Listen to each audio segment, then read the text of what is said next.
without the use of a cell phone or recording device, insisted he never said he was done catching. And Hurdle was asked if Cervelli had ever specifically told him he was giving up being a catcher, and Hurdle said, no, never. Yeah, and that's an interesting situation. I'll touch on that here for a minute with the whole Cervelli catching situation. I guess it was a false report that he had given up catching.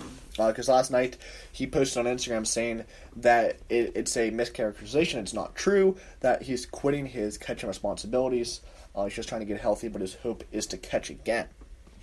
So apparently it was a false report, and I'm glad I never posted it. I posted last night. Kudos to me for being on the mission trip last week and helping the great people of Knoxville, Tennessee out.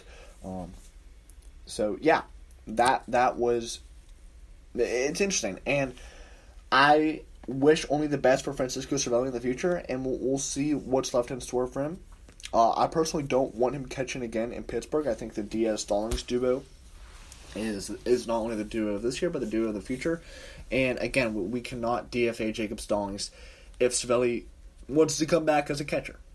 Cervelli can play first base, third base. He's been taking ground balls at second base, shortstop. He's been taking fly balls, having be that veteran utility player, and we'll see what his back can do. Do not want him coming back as a catcher, then, not only for his health, but also for the success of the team. But we'll see. Again, wish the best, nothing but the best for Cervelli. And if he wants to catch in 2020 and beyond, I don't think it's going to be with Pittsburgh, but we'll see what happens with that.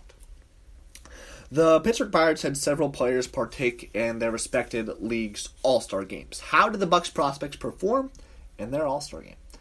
The Pittsburgh Pirates had 2 players represent the big league club in the 2019 All-Star game. However, the team also had numerous prospects make their All-Star games. Last night, the All-Star break wrapped up. With the AAA and AA All-Star games, the Bucs had a few prospects playing in both games. The AAA All-Star game was played between the International League and the Pacific Coast League. The Pacific Coast League came out on top by a score of 9-3. The Pittsburgh Pirates had numerous players elected to the International League team, but only had one player get into the game. That player was 31-year-old outfitter Trayvon Robinson. He subbed it in the center field halfway through the game and got to bat twice. Robinson was 0 for 1 with a walk and flew out to left field. Other players such as Mitch Keller, Montana DeRapo, and Dovidas Nevraskis were also elected to the game, but did not participate. They likely were held out due to the unusual pitching circumstances the Bucs have gone through at the big league level. At AA, the Eastern League All-Stars faced off against one another. The Pittsburgh Pirates were a part of the Western Division's team. The Pittsburgh Pirates had 3 representatives participating in the game, including 1 hitter and 2 pitchers. Jason Dele was the only hitter to appear in the game. He came into the game halfway through and had 2 plate appearances, where he was 1 for 2 for the day. Dele flew out to left field in his plate appearance and then singled out the middle in his second at-bat. The other 2 players to appear in the game were pitchers. Right-handed starter Pedro Vasquez got the ball in the 3rd inning and recorded 3 quick outs. He induced 2 flyouts and a ground out in his inning of work. And then pitcher Bo Sulser came into the game during the 7th inning and pitched to 2 batters, getting both to ground out before being pulled for another pitcher. It is always good when the Pittsburgh Pirates have multiple prospects playing in the minor league All-Star games. Furthermore, in this case, the Bucs had some prospects who are not rated as highly as their top prospects playing these games. So hopefully, these players continue to perform. With the break being over, there could be a few promotions for the final stretch of the minor league season coming up. I know Pedro Vasquez, he was briefly promoted to AAA Indy. I'm not sure how success was there. And then Bo Sulser, I believe he spent the entire season in AA, as well as Jason Dele. And we've seen a couple of these players in spring training. Going to pull up what their spring training numbers look like. So let's just take a look at somebody that I know played in spring training was catcher Jason Dele. Let's see if I can pull up his numbers here, and obviously you can never get enough catchers in spring training. So Mr. Dele, let's pull you up. In his spring training performance in 2019, he got into 7 games. He had 8 plate appearances in those, 1 for 8. It came on a single. He scored a run, struck out 1, so that's good for a 125 average with a 250 OPS. let's see what he did catching-wise in those appearances.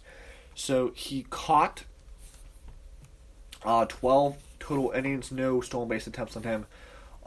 He caught 3 innings on February 26th against the Twins, 4 on March 1st at the Blue Jays, 2 against the Orioles on March 5th, and 3 against the Blue Jays on March 8th.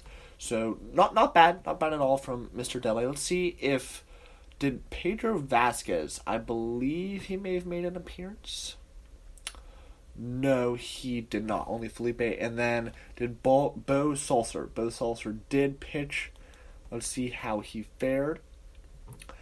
He pitched 2/3 of an inning, and he got lit up in that. This was on Saturday, March 23rd. He gave up 4 hits, 4 runs, all earned, good for a 54 ERA and a 6.0 whip. And again, these are spring training numbers in 2/3 of an inning. It doesn't necessarily, tell the whole story. And I believe Trayvon Robinson he did appear in spring training for us. He's a 31-year-old. He was 0 for 1 with a strikeout. He also appeared in that March 23rd game in JetBlue against the Red Sox. What did he do? Anything in the field? Let's see. He played in the field, but nothing happening there. So those are sort of the numbers on the guys that participated in the minor league All-Star games, what we've seen from them. Trayvon Robinson obviously won't be making any waves into the Pirates anytime soon with the absolutely loaded outfield. Gregory Polanco coming back to boot with that, as well as Eric Gonzalez. And Trayvon Robinson is 31 years old. A little bit like a sort of J.B. Shuck or a Patrick Kivlehan type guy. Around Shuck and Kivlehan had played big roles in the Pirates' 2019 spring training. Trayvon Robinson did not. I believe he was a late sign as well, so that might play a role in it. But he's been playing well in AAA, and I hope he gets an opportunity somewhere because he's a good ball player, and we'll see what goes on there. Jason Dele is a catcher, as reported. The number 1 catching prospect in the system is Deion Stafford right now. So we'll see how he makes his way through the system. Some other catchers to keep an eye on, I guess, would be Christian Kelly, John Borman, obviously Jason Dele.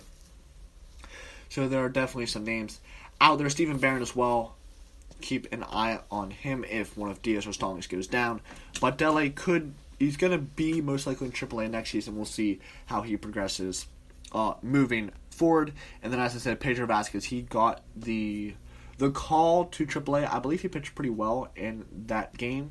And then Bo Sulser, been dominant in AA, did not dominate in his 2/3 of an inning in spring training.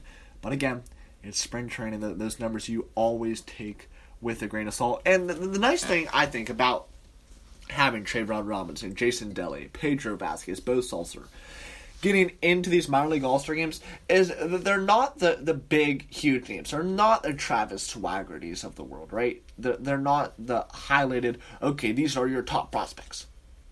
Yes, Mitch Keller did get elected, but he did not pitch, and neither did Durapo and Neverauskas, given the fact that the Pirates are always in need of pitchers. But again, it's nice to see these guys, and obviously we pay a huge amount of attention to Josh Bell and Felipe Vasquez in the Major League All-Star game, but it never hurts to keep an eye on what goes on in the minor leagues, because the minor leagues, especially for small market teams like the Pirates, it's the future of the organization, and it's how they build. Trayvon Robinson is not going to be a future part of the team, but Dele, Vasquez, and Sulser could very well be future parts of the team. We've seen Mitch Keller, Durapo, and Neverauskas in Pittsburgh, and we've seen them have success. So these guys are going to be important parts of the team moving forward. And we'll see how it works. I would have assumed Will Craig would have played in the AAA All-Star game if he wasn't in the Futures game, but also throw Will Craig into that discussion as well. So good stuff from Trayvon Robinson, Mitch Keller, Montana Durapo, Dovidas Neverauskas, Pedro Vasquez, Jason Dele, and Bo Sulser. Was there really any doubt as to who would be the first half MVP for the Pittsburgh Pirates? The Pittsburgh Pirates enter the MLB All-Star break owning a 44-45 record. This will put them 2.5 games out of first place in the National League Central Division, as well as 2.5 games out of the second NL wildcard spot. The biggest reason for this? Joshua Evan Bell. For the first time in his career, Bell was NL All-Star this season. He also participated in the Home Run Derby for the first time in his now 4-year career. After being eliminated in the first round of the Home Run Derby, despite hitting an impressive 18 home runs, Bell went 1 for 2 in the All-Star game after starting at designated hitter for the NL. Bell owns a 298 batting average, a 376 OBP, and a 648 slugging at the season's second half prepares to begin. He has hit 27 home runs. His WRC plus is 156. His ISO is 346, and he owns a 2.8 F4. Entering the season, he had a career F4 of 1.4. The slugging Pirates first baseman is a legitimate NL MVP candidate. Bell's 30 doubles and 60 extra base hits both lead the NL, as does his 84 RBIs. In fact, his 84 RBIs lead the majors, with the next closest player being Cody Bellinger with 71. Among batters with at least 300 plate appearances, Bell ranks 3rd in the NL in slugging percentage, 4th in WRC plus and ISO, and 5th in WOBA with 409. Bell is putting together one of the best seasons in team history. For comparison, when Andrew McCutchen won the NL MVP in 2013, he posted a 156 WRC plus and a 393 WOBA, both of which are inferior to Bell's numbers this season. Bell is putting it all together this season and showing why he was given one of the largest signing bonuses in MLB draft history. With his play, Bell has helped put the Pirates in a position to compete for a postseason berth. If he repeats his first half, in the second half, he will have a legitimate shot at winning NL MVP.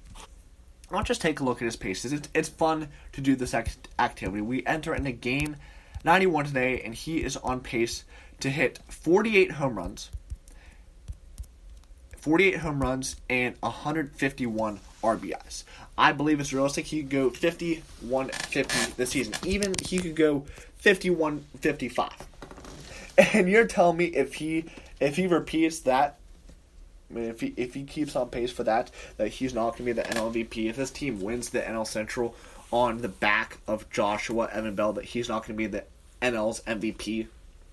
Like, come on. Obviously, there are Cody Bellinger and Christian Yelich, and MLB loves them, right? I mean, Bellinger's on the Dodgers, one of the best teams in baseball. Yelich is on the Brewers, not a playoff team right now, but sticking around in the playoff race. As are the Pirates, not to forget about them. But for some reason, Bell isn't given that national spotlight that he deserves. I mean, the man's on pace for 50 home runs and 155 RBIs. Yes, his batting average is dipped below 300 for the first time all season with his 0 for yesterday, but he is proving, not only to Pittsburgh fans, but to everybody, that he was worth that humongous signing bonus that the Pirates gave him when he was drafted. And you just look at, okay, who's the last Pirates player to win the National League MVP? And that was Andrew McCutchen in 2013. Let's do a comparison exercise. A 156 WRC plus.